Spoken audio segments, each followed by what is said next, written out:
Chapter 26. Slytherin Maneuvers PT2. The majority of the student body left for the Hogsmeade train station that afternoon around 1 o'clock. Just after 5, Harry sent Hermione a message via their enchanted parchments, apologizing for their earlier argument and asking that she and Neville bring Jim and Ron to meet with him, as he had some new information about Hagrid's little problem, as well as an idea for solving it that was better than Ron's proposal. She accepted the apology graciously, and just after dinner, Hermione and Neville physically dragged the obviously reluctant Jim and Ron into an empty classroom near the entrance to Gryffindor Tower. Harry was already waiting, sitting on the teacher's desk while twirling his wand absently. Jim's face darkened angrily as soon as he saw Harry. "No, no way, we are not involving the snake. We don't need him." "Oh yes, you do, little brother, you do indeed."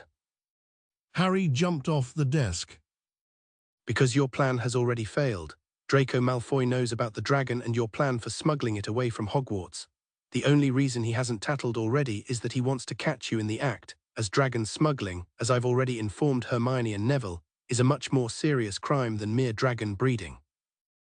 The Gryffindors all looked horrified at Harry's news. "How did Malfoy find out?" Hermione asked anxiously. Harry shrugged.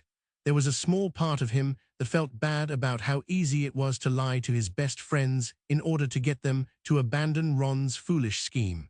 He consoled himself with the knowledge that he was also lying to Jim Potter, and for a good cause to boot. "No idea. I only know because he's an arrogant braggart and I overheard him gloating to Crabbe and Goyle. If you proceed with Ron's plan, then Hagrid and all of Charlie Weasley's friends from the Dragon Sanctuary will probably be arrested for dragon smuggling, and any of you who are discovered to be involved will risk expulsion. At the very least, you will suffer catastrophic loss of house points, and I can't even imagine what sorts of fiendish detentions you'll get over it." The 4 Gryffindors looked at one another unhappily. Finally, Jim spoke. "And you've got an alternative plan?" "Yes, one that deals with the dragon problem without risk to anyone involved, including the dragon itself. It's not illegal, it's not even unethical. Who knows, someone might even get house points out of it." "Okay, so what's the plan?" Jim asked. Harry folded his arms. "No. He said simply, As you have reminded me repeatedly this year, I am a slimy Slytherin snake, and you don't get the benefits of my slimy Slytherin snakiness for free. I want something only you can give me."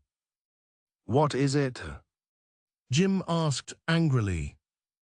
"The cloak," said Harry. Then he put up his hand as Jim's face quickly started to turn purple. "Not permanently. I only want to borrow it over the Easter break. I'll return it next Monday."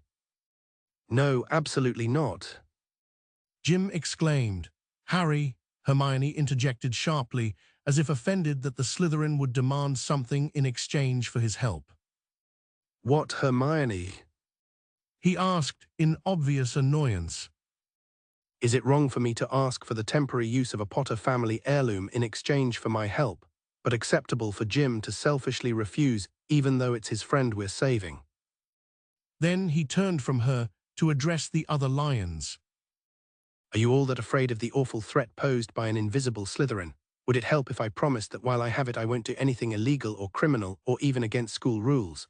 If I promise that I won't use it against the Gryffindors or the other houses? If I promise that I won't even use it outside the Slytherin dorms because I only need it to deal with an internal house matter, because all of those things are true?" "What kind of internal house matter?" asked Jim suspiciously. Harry glared at him. "One that should not be discussed with outsiders, Jim, hence the word internal. If you absolutely must know, it has to do with that same subject matter we discussed last Christmas. Beyond that I can't say, so do we have a deal or not?" Jim returned his glare and then looked pensive.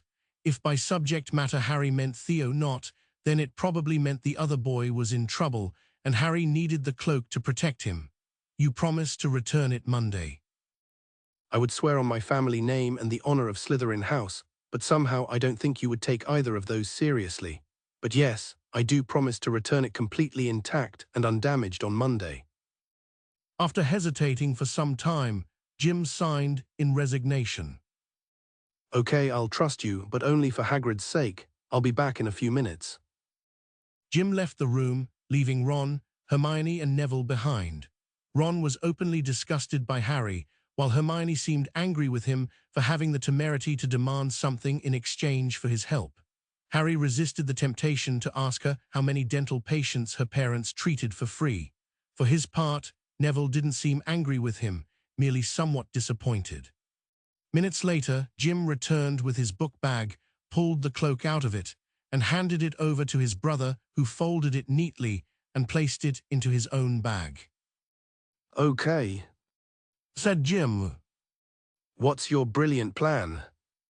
"Well, it seems to me that the biggest problem for Hagrid, aside from the inherent silliness of raising a fire-breathing dragon in a wooden hut, is that he's acting without the legal right to either breed or raise a Class XXXXX creature.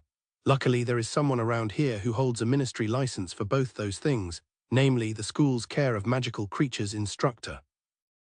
Kettleburn, Exclaimed Hermione. "Professor Kettleburn, Hermione," Said Harry smugly. who, as it happens, worked for several years at a dragon sanctuary in Canada prior to coming to Hogwarts. "That's it." Said Jim angrily. "That's your brilliant Slytherin plan. You want us to just tell a teacher." "I don't want you to do anything at all, little brother. I've already done it. I spoke to Professor Kettleburn this afternoon just after lunch." The Gryffindors stared at Harry, shocked. "You scumbag," Yelled Ron finally. "I can't believe you just ratted Hagrid out like that." Harry laughed. "Actually, Weasel, I didn't even get the chance to rat Hagrid out. I got as far as asking to speak with Kettleburn in confidence and telling him that hypothetically I might know of someone who had acquired a dragon egg without understanding the legal issues that might result. At that point he interrupted me to say, and I quote, 'Oh sweet Morgana's tits, what has Hagrid done now?' Unquote. In other words, Hermione, I was completely correct this morning.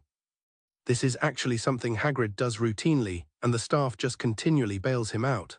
Though to be honest, even Kettleburn was astonished. He got hold of something like a Norwegian Ridgeback egg. Anyway," he continued. "Kettleburn said not to worry and that he'd take care of it.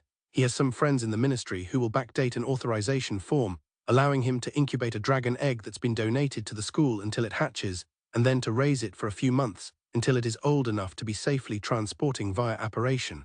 Apparently, there's an educational purposes exception to the normal rules on dragon breeding. In a day or so, once the paperwork is complete, Kettleburn will take custody of the egg from Hagrid, who will still be allowed to assist the professor and the Newt-level co-MC students through the rest of the hatching process, and then with raising it until after exams. Then they will ship it to the sanctuary in Romania through perfectly standard and legal procedures sometime this summer." He slung his book bag over his shoulder and headed for the door. "Oh, and I also won 5 points for Slytherin for bringing this to his attention and handling the matter with such discretion." hang on a minute. Said Hermione angrily. He stopped and looked back at her with a bland expression. You met with him this afternoon. That means you already had this whole situation resolved before you even contacted me. Naturally, it would have been quite embarrassing to have presented a plan as simple as talk to a teacher and it not actually work. So what would have happened if I refused to let you borrow the invisibility cloak? Jim asked testily. Harry looked thoughtful. I suppose I would have done a good deed and helped Hagrid out of a very serious jam, and then gotten nothing in exchange except a few house points and the satisfaction of knowing that I was a better person than the boy who lived. And then he turned and walked out, leaving 4 speechless Gryffindors behind him. 15 April 1992, the next day, Hermione watched the door of the Great Hall impatiently, but Harry never showed up for breakfast. She had sent him several parchment messages, but he never responded. By lunch, there was still no sign of him, though Ron would flinch every time he felt a breeze, convinced that Harry was sneaking up behind him invisibly for some nefarious purpose. Jim was not as paranoid, but he was continually anxious. Part of him was terrified that he'd lost forever the precious heirloom his father had entrusted to him. That afternoon, Hermione sent yet another parchment